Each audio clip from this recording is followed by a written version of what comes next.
Jairo era um homem muito respeitado e importante na sua cidade. Ele era um dos chefes da sinagoga e cuidava dos assuntos religiosos. Mas naquele dia, o seu título e a sua posição não valiam nada. Sua única filha, de apenas 12 anos, estava morrendo em casa. O desespero tomou conta do coração daquele pai apaixonado. Ele ouviu dizer que Jesus estava passando perto da praia. Jairo correu e se jogou aos pés do mestre diante de todos. Ele não se importou com o que os outros líderes iam pensar dele. Minha filhinha está morrendo.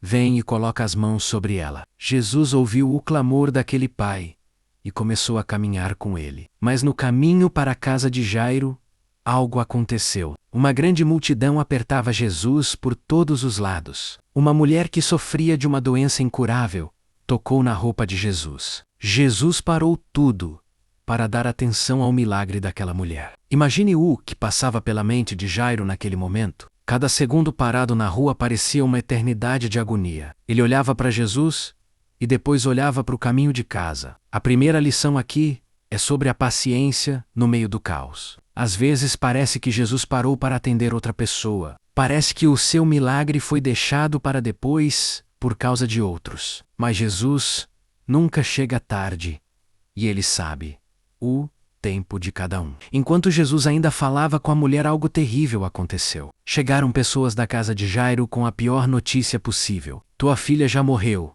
Não precisa mais incomodar o mestre. Aquelas palavras entraram como uma faca no peito de Jairo. O mundo dele desabou, e a esperança parecia ter acabado ali. O medo e a tristeza tentaram paralisar os pés daquele pai. Mas Jesus ouviu o que eles disseram e olhou fixamente para Jairo. Jesus disse a frase que sustenta a nossa fé nos dias difíceis: não tenha medo.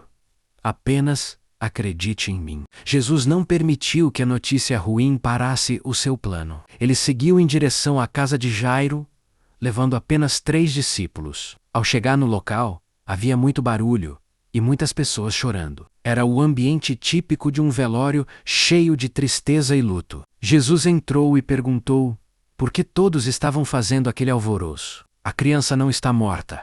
Ela apenas está dormindo, disse o mestre. As pessoas começaram a rir e a zombar das palavras de Jesus. Elas olhavam para a realidade física e não para o poder divino. Jesus então mandou que todas aquelas pessoas saíssem da casa. Muitas vezes você precisa tirar as vozes negativas de perto de você. O milagre exige um ambiente de paz e de confiança absoluta. Jesus entrou no quarto onde a menina estava acompanhado dos pais. Ele segurou a mão da criança e disse uma frase em outra língua, Talita cumi, que significa: menina, eu te digo, levante agora. Imediatamente a vida voltou ao corpo daquela pequena jovem. Ela se levantou e começou a andar pelo quarto diante de todos. Os pais dela ficaram completamente maravilhados e cheios de choque. O luto se transformou em uma festa que ninguém podia explicar. Jesus pediu que dessem comida para a menina para mostrar que era real. A lição final desta história